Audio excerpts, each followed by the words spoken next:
Hello guys, आज इसमें हम करने वाले हैं ESO 11 की यूनिट नंबर 12। बाकी यूनिट जो है आपको नीचे डिस्क्रिप्शन में लिंक दे रखा है, वहाँ पे आपको पूरी प्लेलिस्ट मिल जाएगी। वहाँ से जाके आप सारी वीडियो देख सकते हैं और स्टेप बाय स्टेप सारी वीडियो आपको डिस्क्रिप्शन में प्रोवाइड करवा दी गई हैं। तो आज की वीडियो हम करने वाले हैं क्लियर, जिसका नाम है अर्थव्यवस्था तथा प्रौद्योगिकी। तो देखिएगा, इस अर्थव्यवस्था से मतलब होता है सीधा सीधा इकोनॉमी। अब यहाँ पे बात जो की गई है इकोनॉमी की, सबसे पहला क्वेश्चन से यह आता है कि इकोनॉमी कौन सी बात की गई है। एक्चुअल में जब मानव समाज बना था उस समय से लेके अब तक की जो इकोनॉमी है, वहाँ पे सभी चीज़ थोड़ी थोड़ी बताई गई हैं। क्योंकि इसमें यहाँ पे एक तरीके से हम कह सकते हैं कि उनकी बेसिक चीज़ें यहाँ बताई गई हैं। वैसे भी आपकी डिग्री है बैचलर है। प्रौद्योगिकी का मतलब होता है टेक्नोलॉजी। आज के टाइम में आप देखते हैं मोबाइल जैसे सबसे बड़ा एक सबसे अच्छा एग्जाम्पल है मोबाइल टेक्नोलॉजी का, लेकिन ये हो गया बिल्कुल वर्तमान में। लेकिन आज से पहले भी टेक्नोलॉजी थी, लेकिन वो मोबाइल की नहीं थी। वो टेक्नोलॉजी कौन सी थी उस बारे में हम पढ़ने वाले हैं। तो सबसे पहले आती है आपकी अर्थव्यवस्था की परिभाषा। परिभाषा से मतलब क्या होता है कि मनुष्य जो है वो पूरी दुनिया में कहीं पे भी रहता हो, वो कुछ भी करता हो, लोग जो है यानी कि मानव जो है उसकी कुछ ना कुछ आवश्यकताएं ऐसी होती हैं जो भौतिक वस्तुओं के ऊपर भी हो सकती हैं, अन्य लोगों से भी उनकी सेवाएं पूरी हो सकती हैं। उनकी ज़रूरतों को पूरा करने के लिए जो है उन्हें आर्थिक व्यवस्था पर निर्भर रहना पड़ता है। आर्थिक व्यवस्था से मतलब सीधा सीधा होता है पैसे से, या फिर कोई ऐसी चीज़ जैसे सोना चांदी भी हम कह सकते हैं। लेकिन अर्थव्यवस्था को मजबूत करने के लिए सिर्फ पैसा ही नहीं होता, सोना भी हो सकता है, चांदी भी हो सकता है, तांबा भी हो सकता है, लोहा भी हो सकता है। ये सारी चीज़ें जो है अर्थव्यवस्था की परिभाषा में जोड़ी जाती हैं, जो अपनी वस्तु या फिर सेवाएं प्रदान करती हैं। ठीक है, इसको हम अर्थव्यवस्था की परिभाषा कहते हैं। जैसे हम एक एग्जांपल ले सकते हैं, भूख लगने पे हम खाना खाते हैं, प्यास लगने पे पानी पीते हैं, गर्मी लगने पे पंखा चलाते हैं। ये क्या है? ये हमारी भौतिक आवश्यकता है। ऐसे ही हमारे सामाजिक संबंध बनाए रखने के लिए तथा भौतिक वस्तुएं और सेवाओं की प्राप्ति के लिए सामाजिक ज़रूरतें भी हमें होती हैं। जो भी चीज़ व्यक्ति को मजबूत बनाती है या फिर समाज का मजबूत बनाती है, या फिर अब तक हमने जो देखा है उन चीज़ों को जो मजबूत बनाती है पैसे के रूप में या फिर अर्थव्यवस्था के रूप में, उसी को ही जो है अर्थव्यवस्था कहते हैं। बात करते हैं प्रौद्योगिकी की परिभाषा। तो देखिए, आमतौर पे क्या होता है कि अगर हम थोड़ा डीपली इसको पढ़ें तो प्रौद्योगिकी का मतलब होता है व्यवहारिक कला, यानी कि जो व्यक्ति की व्यवहारिक कला होती है उसको ही प्रौद्योगिकी कहा जाता है। टेक्नोलॉजी, प्रौद्योगिकी को इंग्लिश में हम टेक्नोलॉजी कहते हैं। ठीक है, वो ही व्यवहारिक कला उसकी होती है, जो असल में व्यक्ति की कला होती है। अब देखिए, पहले की जो टेक्नोलॉजी थी उसको क्या नाम दिया गया है यहाँ पे, जैसे कि शिकार करना, ये पहले की टेक्नोलॉजी थी। ठीक है, शिकार करना हो गया, कंदमूल इकट्ठा करना हो गया, मत्स्य पालन मतलब हो गया मछली का पालन करना, या फिर पशुपालन हो गया, या कृषि हो गया, या फिर खदानें खोदना, जैसे कोयले की हो गई या किसी और चीज़ की खदान हो गई, उन सब चीज़ को लेके, या फिर वस्तु निर्माण हो गया, या फिर भवन निर्माण हो गया, परिवहन हो गया, भोजन हो गया, पानी, बिजली, ऊर्जा, इन सब की व्यवस्था करना भी इसके अच्छे खासे उदाहरण है प्रौद्योगिकी के। ठीक है, ये भी उस टाइम पे टेक्नोलॉजी की, हम इसको टेक्नोलॉजी में ही जोड़ेंगे। उस टाइम पे यही टेक्नोलॉजी थी जो सबसे आगे थी और सबसे ज़्यादा व्यक्ति के लिए ज़रूरत थी जिस चीज़ की। ठीक है, भौतिक चीज़ों में हम इनको ही जोड़ेंगे। इसमें जो है संचार साधन, औषधियाँ तथा सैनिक प्रौद्योगिकी भी शामिल की जाती है। अब बात आती है कार्यकुशलता। कार्यकुशलता से क्या मतलब है? वर्क स्किल, जो आदमी के काम की स्किल्स होती हैं, खूबी होती हैं। कार्यकुशलता ज्ञान तथा उपयोगी वस्तुएं बनाना एवं उसका प्रयोग कर सकने की क्षमता को ही प्रौद्योगिकी कहते हैं। यहाँ पे बहुत ही अच्छी लाइन की गई है। एक तो आदमी की जो वर्क स्किल है तथा उसका ज्ञान हो गया, या फिर उसके द्वारा बनाई गई उपयोगी वस्तुएं, उनको बनाना और उनको प्रयोग में लेना, उन सब की क्षमता को ही जो है प्रौद्योगिकी कहते हैं। ठीक है, अब बात आती है आगे अर्थव्यवस्था और समाज। अर्थव्यवस्था को समाज के साथ कैसे जोड़ा जाता है? किसी भी समाज की अर्थव्यवस्था सिर्फ उनके मानकों पर आधारित नहीं होती है। समाज में ऐसे बहुत सी चीज़ें पाई जाती हैं, जैसे कि बात कीजिए औजार की। औजार जो है अर्थव्यवस्था का एक बहुत ही अच्छा जीता जागता एग्जाम्पल है, क्योंकि औजार से ही इकोनॉमी हमारी मजबूत होती है। अब औजार खरीदे भी जाते हैं, बेचे भी जाते हैं, और औजारों की वजह से जो है काफ़ी चीज़ें प्रयुक्त में आती हैं, यूज़ में आती हैं। मानव समाज में हम देखें तो जब मानव शिकार करता था और वो अपना पशुपालन करता था, कृषि करता था, या फिर आधुनिक, अगर आधुनिक मतलब होता है आज के समय में आधुनिक औद्योगिक समाज की बात की जाए या फिर प्रौद्योगिकी विकास की बात की जाए, तो हमें यहाँ पे सभी चीज़ों में देखने को क्या एक कॉमन चीज़ मिलेगी? औजार। ठीक है, जब मनुष्य पशु को पालता था या फिर खेती करता था, सब चीज़ में आपको एक चीज़ कॉमन मिलती है कि मनुष्य जो है औजार का प्रयुक्त करता था, औजार को जो है वो यूज़ करता था। और सबसे एक आजकल एक चीज़ और देखी जाती है, आर्थिक संगठन की अर्थव्यवस्था को मजबूत करने के लिए आर्थिक संगठन बनाए जाते हैं, जो कि मतलब इसी क्रिया के इर्द गिर्द घूमते हुए हमें दिखाई देते हैं। सबसे पहले हम बात करते हैं पूर्व आधुनिक समाज में प्रौद्योगिकी का विकास कैसे हुआ। आधुनिक समाज तो वो हो गया जो हमारा आज का समाज होता है। इसमें हम जो है मुख्य रूप से बात करते हैं सन 1800 की, ठीक है।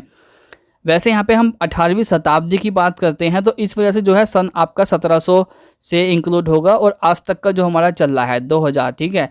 2000 बिल्कुल इतना तो करंटली नहीं आता है इसमें कि मतलब कि 2022 का ही, तो हम जो है 21वीं सदी की बात करते हैं फिलहाल इसमें जो है आधुनिक समाज के अंदर में। तो यहाँ पे पूर्व आधुनिक समाज से मतलब है थोड़ा पहले का समाज जो था हमारा कैसा था। प्रौद्योगिकी समाज का अध्ययन जो है सामाजिक एवं सांस्कृतिक परिवर्तनों के अध्ययनों में हमें निहित है, यानी कि देखने को मिलता है। सरल समाज से लेकर आधुनिक औद्योगिक समाज तक कई चरणों में औजारों और प्रौद्योगिकी का विकास हुआ है, हमें मतलब देखने को मिलता है। सरल समाज कौन सा, जो सबसे पहले का समाज था, इसको हम कहते हैं सामान्य समाज जो हमारा था।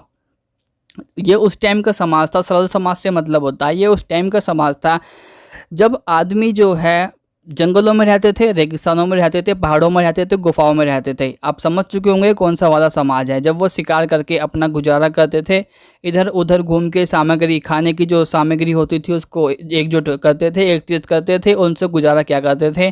साथ साथ में धनुष बाण जैसे उनके सीधे साधे शास्त्र होते थे उनका प्रयोग करते थे। पशुओं की वो खाल पहनते थे। जब तक इन चीज़ों का आविष्कार नहीं हुआ था, शिकार के लिए कुत्ते पालन करते थे वो। ऐसे ही कालांतर में हमें दो बड़े बदलाव देखने को मिलते हैं, जिसका परिणाम स्वरूप क्या हुआ कि शिकारी जीवन का स्थान अपेक्षाकृत जटिल होता चला गया। जटिल आर्थिक संगठनों ने एक नया रूप ले लिया। आर्थिक संगठन से यहाँ पे क्या मतलब है, ये उस टाइम की बात है जब आदि मानव का पीरियड होता था। उस टाइम पे जटिल समाज से हमारा मतलब है, उस टाइम पे जो है हमारा आर्थिक संगठनों से मतलब होता है ऐसे समुदाय से जो कृषि करते थे, ठीक है, पशुपालन करते थे, कृषि करते थे, मत्स्य पालन करते थे। मत्स्य पालन मतलब होता है मछली का पालन करना। इसके साथ अन्य आविष्कार को बनाया करते थे या फिर कोई यंत्रिका की खोज करते थे। यंत्रिका से मतलब है कि उनके भाले वगैरह जो चीज़ भी उन्होंने उस टाइम पे मेड की होगी, उन सब की खोज भी जो है कृषि के माध्यम से लोगों ने भूमि पर व्यक्तिगत अधिकार भी किया। धीरे धीरे मतलब यहाँ पे इतना ज़्यादा डीपली नहीं दिया गया है, लेकिन धीमे धीमे क्या हुआ कि जब मनुष्य कृषि करने लग गया तो वो जो है उसके अंदर थोड़ा लालच आने लग गया। वो व्यक्ति जो है अपने साथ साथ ज़मीन को भी मतलब कब्जाने लग गया। अब वो काफ़ी दूर दूर तक की ज़मीन को कब्जाने लगा था। ऐसे भी कृषक समुदाय थे जिनमें व्यक्तिगत भूमि स्वामित्व की जगह सारी भूमि पर कुल का सामुदायिक स्वामी तथा आदिवासियों के परिवार को भूमि में से छोटे छोटे हिस्सों में खेती करने के लिए दिया जाता था। मतलब कि यहाँ पे थोड़े हमें संगठन देखने को मिलते हैं। जब थोड़ा सा डेवलप हो गया तो वहाँ पे थोड़े हमें संगठन देखने को मिलते हैं। और हम क्या देखते हैं कि भूमि के जो बड़े बड़े हिस्से थे वो काफ़ी लोगों ने कब्जा रखे थे और वो कहते थे कि ये भूमि हमारे स्वामित्व, यानी कि हम भूमि के मालिक हैं, ठीक है। तो वो जो है वो लोग जो है दूसरे लोगों को खेती करने के लिए ज़मीन दिया करते थे, क्योंकि वो नहीं कर सकते थे खुद उनमें खेती, क्योंकि वो राजा टाइप के अपने आप को समझते थे या फिर रईस आदमी अपने आप को समझते थे। इस वजह से वो जो है खेती को दूसरे करने के लिए ज़मीन देते थे, लेकिन उस ज़मीन पर या उसकी फसल पर जो है उसका विशेष हक होता था। वो ज़्यादा हिस्सा खुद रखता था, कम हिस्सा जो है बाकी लोगों को देता था जो उसमें खेती करते थे। और ऐसे में क्या था कि वहाँ पे हल का प्रयोग नहीं होता था, वहाँ पे कुदाली से खेती की जाती थी। कुदाली जो है एक छोटे सा हथियार सा होता है जिससे मनुष्य अपने हाथ से ही जो है मिट्टी को खोदता था और जिसमें ज़्यादा समय लगता था। अभी तक क्या है कि हल का आविष्कार हुआ नहीं था, इसलिए इस प्रकार की समुदाय की संस्कृति को जो है कुदाली संस्कृति भी कहा जाता है। ऐसे ही भारत में जो है कई आदिवासी समुदाय हैं, जैसे कि झूम कृषि भी वो करते थे। आदिवासी समुदाय जो है झूम कृषि भी करते थे। इस प्रकार की कृषि जो है असल में ये कृषि मतलब खेती ही होता था। ये एक ऐसी खेती थी जिसे मतलब एक ही बार भूमि पे किया जाता था और उसके बाद में उस भूमि को दोबारा खाली छोड़ दिया जाता था, ताकि उसकी जो उर्वर पावर है, जो उसके ग्रोथ करने की जो स्पीड है, वो दोबारा से अच्छी खासी हो जाए। और आगे की ज़मीन में वो करते थे दोबारा से खेती, वापस उसमें वो बाद में आते थे। लेकिन इसके लिए क्या था कि क्योंकि एक तो पहली बात ये थी कि जनसंख्या कम थी और जंगलों की पर्याप्त भूमि वहाँ पे पहले मिलती थी, इस वजह से जो है वो लोग ऐसे क्या करते थे। फिर आता है हमारा खेतिया समाज। जैसे मतलब मैंने थोड़ा स्टेप बाय स्टेप कर दिया है। अब देखेंगे कि जैसे जैसे मतलब यहाँ पे कृषि की बात हो रही है तो अब हमारा समाज था वो डेवलप होने लगा, वो खेती की तरफ बढ़ने लगा। ये सारी चीज़ें आप अर्थव्यवस्था में ही बहुत आराम से लिख सकते हैं। बड़े पैमाने पे की गई कृषि से एक प्रकार की स्थिरता आई। अब तक क्या था कि मनुष्य कभी इधर भागता था, कभी उधर भागता था, लेकिन अब जो है जब बड़े पैमाने की कृषि इंसानों ने की तो उनको लगा इंसानों को कि अब जो है हम एक जगह स्थिर रह के खेती कर सकते हैं, क्योंकि अब जो हमारे खाने पीने की चीज़ें हैं वो, जैसे कि मैंने आपको बताया, जानवर पालन या मछली पालन सब कुछ वो कर रहे थे, तो इनको जो है अब खाना की तलाश में ज़्यादा दूर तक नहीं जाना पड़ता था। इस वजह से वो एक जगह स्थिर हो गए। अब स्थिरता आई, लोगों ने फिर घर बनाना शुरू किया, कृषि करने शुरू की। साथ साथ में जब लोगों का दिमाग, ये एक तरह से टेक्नोलॉजी है, यहाँ पे प्रौद्योगिकी का विकास ही हो रहा है, अर्थव्यवस्था यहाँ पे हमें देखने को मिली रही है। और इसमें यहाँ पे काफ़ी सारी चेंजिंग हमें देखने को मिलती है, जैसे कि मिट्टी के बर्तन बनाना यहाँ पे शुरू कर दिया गया था। और फिर बाद में थोड़े और आगे टाइम पीरियड में हम जाए तो हम देखते हैं बाल के भी यहाँ पे आविष्कार, मतलब बाल या फिर ऊन या फिर सूत बुनने की कला का भी यहाँ पे आविष्कार किया जा चुका था। कपड़े बनाना, मिट्टी के बर्तन बनाना, टोकरियाँ बनाना, अनाज की फसलों के फलस्वरूप लोगों के पास संपत्ति इकट्ठा होने लगी, जिसका एक विशेष महत्व था। इन हस्तकला में लोगों में विशेष विशिष्टीकरण पैदा होने लगा। विशिष्टीकरण मतलब होता है स्पेशलाइजेशन। अब जो है हर व्यक्ति मतलब एक तरीके से स्पेशल था, ठीक है। और तथा हर व्यक्ति नहीं, जो व्यक्ति मतलब जिस व्यक्ति के पास ये सारी चीज़ें होती थी वो व्यक्ति अपने आप को थोड़ा स्पेशल समझता था और वो स्पेशल होता था। तथा चीज़ों के आदान प्रदान की भी शुरुआत हुई। तो हमें यहाँ विनिमय में देखने को मिलता है, विनिमय मतलब चीज़ों का आदान प्रदान। फिर हमें क्या देखने को मिलता है, इसी के साथ साथ ही हमारा जो है पशुपालक समाज भी सामने आया। मतलब क्या है कि हम ये कभी नहीं कह सकते कि पशुपालक समाज पहले था या फिर कृषक समाज पहले था, लेकिन ये दोनों ही समाज अगल बगल में एक साथ ही चल रहे थे। पशुपालक समाज में क्या था कि व्यक्ति जो है पशुओं को पाल रहा था। अब वो क्या है कि मारे मारे जंगल में नहीं घूमते थे, उन्होंने जो है कुत्तों को पालना शुरू किया। भारत में भी, अफ्रीका में भी और अन्य जनजातीय जातियों में भी उन्होंने क्या काम करा कि पशुओं को पालना शुरू किया। और अब जब से अगर शिकार ना मिलने पे वो क्या काम करते थे, जैसे कुत्ते को पालते थे, भेड़ या फिर किसी भी पशु को पालते थे, तो उसको मार के खाने लग गए थे। और बाद में जो है बड़े बड़े पशुओं को भी पालना शुरू किया गया, जैसे ऊँट हो गया, घोड़ा हो गया, ऐसे ही काफ़ी सारे बड़े बड़े पशुओं को अपने काम में लिया जाता था। सैनिक तकनीक का भी इस तरीके से हमें प्रभाव मतलब विकास देखने को मिलता है। हाथी, घोड़े, ऊँट जैसे जानवरों को भी बाद में वो पालते थे और उनसे अपने अपने मतलब अपने उनको यूज़ में लिया करते थे। अब फिर जैसे ही हम आगे चलते हैं तो हमें नई सामाजिक संस्थाओं का प्रभाव देखने को मिलता है। अब समाज में जो है भूमि धन का विशेष आधार बन गई। जैसे अब समाज इतना डेवलप हो चुका था, अब जो है धन यानी कि पैसा जो है एक आधार मुख्य बन गया। मनुष्य को जो है धन का लालच हुआ, इसलिए मनुष्य ने कुछ मनुष्य ने जो है भूमि पर अपना अधिकार जमाने के लिए परंपरा का विकास हुआ। परंपरा से मतलब ये है कि हर व्यक्ति जो है अब अपनी ज़्यादा से ज़्यादा ज़मीन को छीनना चाहता था, अपने नाम करना चाहता था, क्योंकि उस टाइम पे कागज़ वगैरह तो कोई बनते नहीं थे कि जैसे कि हम बात करें कि हमें जी इस चीज़ का कागज़ चाहिए, तो इस टाइप का कुछ वहाँ पे नहीं था। तो अब मनुष्य क्या काम करने लगा, बहुत ज़्यादा ज़मीन को मतलब ज़बरदस्ती भूमि छीन कर रखने लगा। और साथ साथ ही अब जो है नाते रिश्तेदारी भी इनके होने लग गए। जैसे यहाँ की अगर ज़मीन ज़्यादा ले ली तो अपने नाते रिश्तेदारी या भाई बहन जो भी होते थे उनको देते थे। साथ साथ में यहाँ पे दास प्रथा भी हमें देखने को मिलती है, बंधुआ वर्ग भी हमें यहाँ देखने को मिलता है। तो यहाँ पे मतलब एक तरह से क्या हुआ कि धनी परिवार बढ़ता चले गया और यहाँ से जो है सामंतवाद भी हमें देखने को मिलता है। वैसे सामंतवाद आपकी किताब में बहुत कम दिया गया है, सिर्फ पढ़ दिया गया है, समझाया नहीं गया। अगर सामंतवाद मैं समझा सकता हूँ, लेकिन ये काफ़ी लेंथी टॉपिक है और आपको वीडियो बहुत ही ज़्यादा लंबी हो जाएगी। एक्चुअली में पहले ही ये 13 मिनट की वीडियो हो चुकी है, ठीक है। अब इससे क्या हुआ कि श्रम विभाजन की चीज़ें हमें सामने को देखने में आती है। श्रम मतलब होता है जैसे कोई व्यक्ति है वो अपनी मेहनत कर रहा है, ठीक है, हार्ड वर्क को हम कहते हैं श्रम विभाजन। अब यहाँ पे क्या हुआ कि जो हस्तकला थी वो यहाँ पे धीरे धीरे ख़त्म होती जा रही थी, ठीक है।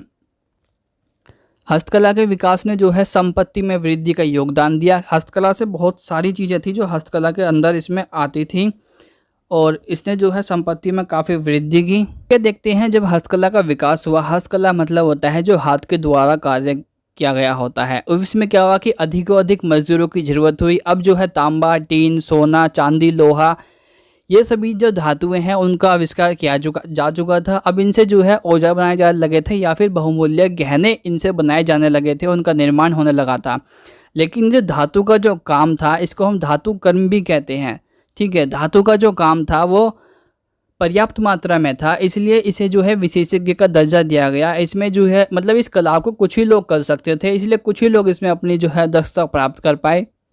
इसमें विशेष योग्य का विकास हुआ क्योंकि हर व्यक्ति जो है ये काम नहीं कर सकता था और कुछ व्यक्ति पहले मतलब इतना डेवलप भी नहीं था। बड़े पैमाने पर कृषि से जो है समाज में श्रम विभाजन की शुरुआत हमें देखने को मिलती है। फिर जब हम गाइस आगे आते हैं तो हम क्या देखते हैं कि शहरों का विकास होता है। जैसे अब ये जो समाज हमारा ग्रामीण समाज है ये आगे चलता चला जाता है, शहरों का विकास होता है। शहर में क्या देखने को हमें मिलता है कि जैसे जैसे गांव आगे बढ़ते गए, गांव से जो है नगरों का विकास हुआ, नगरों से महानगरों का विकास हुआ, महानगरों को उन्होंने जब जन्म दिया तो इससे हमें एक क्या चीज़ देखने को मिली कि हमें एक अलग संस्कृति का प्रभाव देखने को मिला। शहर के लोग जो है अन्न नहीं उपजाते थे। शहर के व्यक्ति जो भी थे वो कभी भी ना तो गेहूँ उगाते थे ना चावल उगाते थे। तो उससे क्या होता था कि वो लोग जो है गेहूं या चावल या बाजरा जो भी था वो उसको बाजार से खरीदते थे। इसलिए बाजार की अर्थव्यवस्था का विस्तार हुआ और वाणिज्य तथा व्यापार फले फूले। इससे हमें यहाँ पे ये सारी चीज़ें जो है असल में आपको दिखाई जा रही हैं, ये अर्थव्यवस्था की ही बात चल रही है अभी तक, ठीक है। फिर आता है आधुनिक समाज में प्रौद्योगिकी का विकास। आधुनिक समाज यानी कि जो हमारा आज का समाज होता है उसमें प्रौद्योगिकी का विकास किस तरीके से हुआ, टेक्नोलॉजी का। सबसे पहले जो बात आती है आधुनिक समाज में हमारी टेक्नोलॉजी की शुरुआत जो आती है वो आती है हमारी 18वीं शताब्दी से, ठीक है। 18वीं शताब्दी से मतलब होता है जैसे मैंने आपको बताया 1700 सन के बाद जो है 18वीं शताब्दी हमारी लग जाती है। 18वीं शताब्दी के समय में इंग्लैंड में औद्योगिक क्रांति शुरू हुई। सबसे पहले जो हमारी होती है टेक्नोलॉजी, और जाहिर सी बात है औद्योगिक क्रांति और टेक्नोलॉजी दोनों एक ही हैं। इंग्लैंड में औद्योगिक क्रांति शुरू हुई और साथ साथ ही जेम्स हारग्रीव्स ने जो है 1764 में कताई की मशीन का आविष्कार किया। साथ साथ में रिचर्ड आर्कराइट ने जो है 1768 में ठीक 4 साल बाद जो है इसी मशीन को अपडेट कर दिया एक तरीके से, जिसका नाम दिया गया स्पिनिंग फ्रेम, ठीक है। स्पिनिंग फ्रेम का आविष्कार कर जो है कताई की पद्धति को और मजबूत कर दिया। तथा जेम्स वाट ने जो है 1780 में ठीक 2 साल बाद इसके ठीक 2 साल बाद भाप से चलने वाले इंजन का आविष्कार किया, यानी कि रेलगाड़ी जो थी जो भाप से चलने वाली थी, जिससे कई कोयले की खानें या फिर कपड़े की मिलें या फिर कपड़ों की मिल हो गई या फिर वाष्प शक्ति यानी कि भाप की जो शक्ति थी उसके प्रयोग की शुरुआत की गई। ये सिर्फ रेलगाड़ी में यूज़ नहीं किया गया, ये बाकी जगह भी मशीनों में इसका यूज़ किया गया। और इंग्लैंड ने जो है अपने औद्योगिक उत्पादन में जो है दिन दोगुना और रात चौगुने की वृद्धि की। कहने का मतलब ये है कि अगर हम टेक्नोलॉजी की बात करें तो इंग्लैंड से ही जो है हमें सब कुछ देखने को मिलता है, जिसको नाम दिया गया औद्योगिक क्रांति। विकास के नमूने से मतलब है कि उस टाइम पे देखिए, नमूने से मतलब होता है सैंपल, कि विकास के सैंपल हम कहाँ से देख के आप बता सकते हैं। ये पूरे वर्ल्ड की बात हो रही है। एक और जो है वहाँ पे अमेरिका अपने विकास का उदाहरण प्रस्तुत कर रहा था। अमेरिका में भी हमें काफ़ी ज़्यादा विकास देखने को मिल रहा था। तो दूसरी ओर हमें जापान में जो है सन 1860 में माइजी पुनर्स्थापना का वर्ष था। जापान में भी हमें जो है टक्कर बिल्कुल देखने को मिल रही थी। जापानी सरकार ने अपने युवाओं को जो है पश्चिमी देशों में आधुनिक विज्ञान और औद्योगिक तकनीक सीखने के लिए भेजा और तथा साथ साथ में औद्योगिक इकाइयों की स्थापना कर औद्योगिकरण को बढ़ावा दिया। सन 1950 के दशक में जापान ने आश्चर्यजनक आर्थिक प्रगति की। और 1950 के दशक में हम देखते हैं कि जापान में सबसे ज़्यादा मतलब हमें ये चीज़ देखने को मिलती है। और साथ साथ में आर्थिक प्रगति भी 1950 में सबसे ज़्यादा की। एशियाई देशों में 10 एशियाई देशों में पहला ऐसा देश था जिसकी मतलब इसकी जो अमीर में जो गिनती आती थी, धनी देशों में जो गिनती आती थी, टॉप 10 में जो है जापान देश की गिनती आने लग गई थी। जापान औद्योगिक क्षेत्र में विशेष रूप से जो है इलेक्ट्रॉनिक हो गया, लोहा, स्टील, कार हो गया, जलयान हो गया, उद्योग में विश्व का सबसे आगे देश था, सबसे अग्रणी देश ये था, ठीक है मतलब अब भी है, यहाँ पे है लिखा है वैसे तो, ठीक है। बहुत से जो है अमेरिका उद्योग जापान की तुलना में ठंडे पड़ गए थे, क्योंकि जापानी जो है अपने उत्पादन में जो है हमेशा सुधार कर रहे थे और उन्नति वो करते जा रहे थे, उस चीज़ों को वो डेवलप करते जा रहे हैं। ऐसे ही कार्ल मार्क्स की विचारधारा आपने सब जगह पढ़ी होगी। कार्ल मार्क्स ने जो है श्रम विभाजन की विचारधारा अपनी सबके सम्मुख रखी थी। तो यहाँ पे इसके संबंध में जो है इन्होंने अपनी पूंजीवाद की एक विचारधारा रखी थी। तो कार्ल मार्क्स की पूंजीवाद की विचारधारा की जो भविष्यवाणी थी उसको यहाँ पे थोड़ा गलत ठहराया गया और कहा गया कि इसका मूल्यांकन करना जरूरी है। इस विचारधारा को एक बार फिर से देखना जरूरी है। जो कार्ल मार्क्स के आलोचक थे उनका कहना था कि मार्क्स की भविष्यवाणी सच नहीं हुई, पूंजीवाद की जड़ें असल में क्या है कि पूंजीवाद की जड़ों को उखाड़ना चाहते थे कार्ल मार्क्स, ताकि सभी व्यक्ति में समानता आ सके। एक वर्ग जो था वो गरीब होता जा रहा था, दूसरा वर्ग जो था वो अमीर होता जा रहा था। गरीब वर्ग जो था वो था श्रमिक वर्ग। जो गरीब था, जो जो मतलब खेती करते थे या फिर गरीब लोग होते थे या मजदूरी करते थे, उनको यहाँ पे श्रमिक वर्ग का संज्ञा यहाँ पे दी गई थी, ठीक है।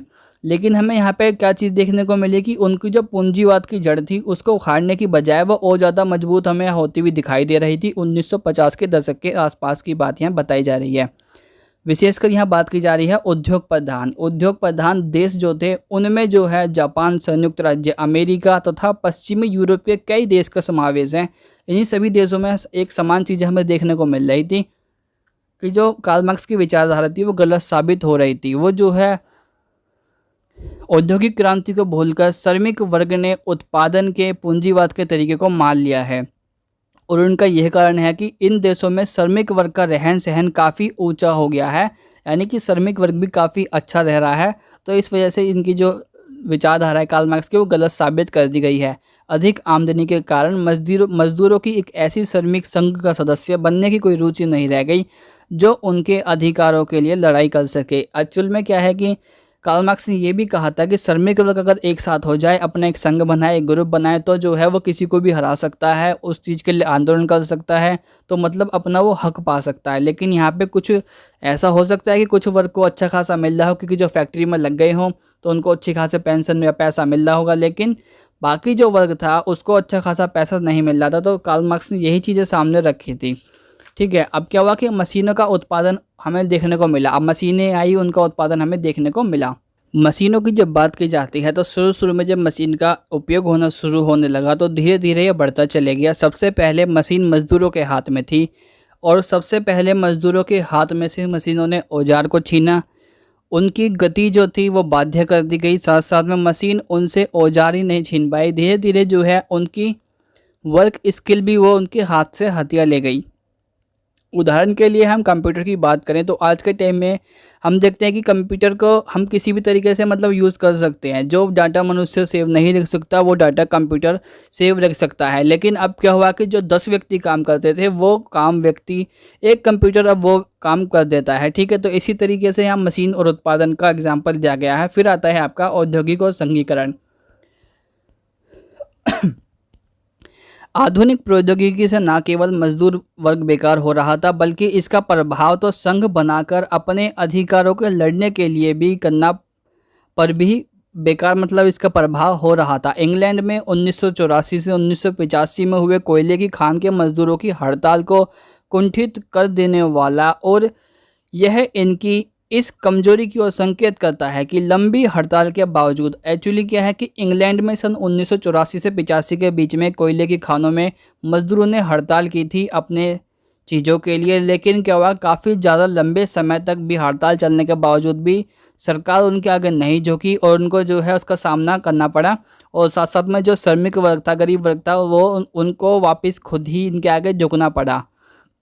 उन्हें जो है उत्पादन बढ़ाना पड़ा। साथ साथ में फ़ायदे पर चलने का अर्थ है कि आधुनिक औद्योगिक का यथासंभव प्रयोग। इंग्लैंड के यहाँ खानों में जो मजदूर होते थे उसको जो है कुछ समय पहले तक मजदूर वर्ग की परंपरा और संस्कृति को अपने काम में अपनी पकड़ कायम रखे हुए थे। लेकिन अब कंप्यूटर युक्त मशीनों से जो है इस हस्तक्षेप को नहीं रोका जा सका, और वो एक्चुअली क्या है कि इसमें कंप्यूटर का थोड़ा इंक्लूड हो गया था, जिसकी वजह से यहाँ पे काफ़ी ज़्यादा व्यक्ति को निकाला जा रहा था, उनको हटाया जा रहा था, उनका काम मतलब यहाँ से छीन रहा था, उनको पैसे कम मिल रहे थे, तनख्वाह उनको कम मिल रही थी, जिससे क्या हुआ कि उनकी कार्यकुशलता पर प्रभाव पड़ा। ऐसे ही जापान में कुछ सूत्र प्राप्त हुए हैं जो हमें आधुनिक औद्योगिकरण के कारण मजदूर वर्ग का परिवर्तित चेतना की ओर संकेत करते हैं। जापान में भी हमें देखने को मिलता है जापानी मजदूरों का अधिकतर समय अपनी पत्नियों के साथ रहकर बीतता था। देखिए यहाँ पे एक चीज़ और है कि जो जापानी लोग थे वो अपना पत्नियों के साथ काफ़ी सारा वक्त बिताते, लेकिन अब क्या हुआ कि जो काम करने के घंटे थे वो निश्चित ना होने की वजह से जापानी लोग अपने पत्नियों के साथ टाइम ना बिता पा रहे थे। और अब क्या हुआ कि बिजली, टेलीविज़न आने की वजह से उनके घर में, परिवारों में महिलाओं को टीवी वगैरह चार दीवारी में वो कैद हो गए। एक तरीके से, एक तरह से सुरक्षित भी हम कह सकते हैं लेकिन उनको कैद भी कह सकते हैं। लेकिन वो टीवी चैनलों की वजह से अपना टाइम पास करने लगी, ठीक है, तो ये सब चीज़ें थी जो इसके हमारे बीच में आती है, प्रौद्योगिकी और अर्थव्यवस्था के बीच में। ज़्यादा कुछ खास इसमें वैसे है नहीं, लेकिन चैप्टर हमारा इंपॉर्टेंट है। वीडियो कर दीजिएगा लाइक, चैनल कर दीजिएगा सब्सक्राइब, वीडियो कर दीजिएगा शेयर। नेक्स्ट वीडियो आपको सारी मिल जाएंगी प्लेलिस्ट में, आप जाके विजिट कीजिए। Thank you guys.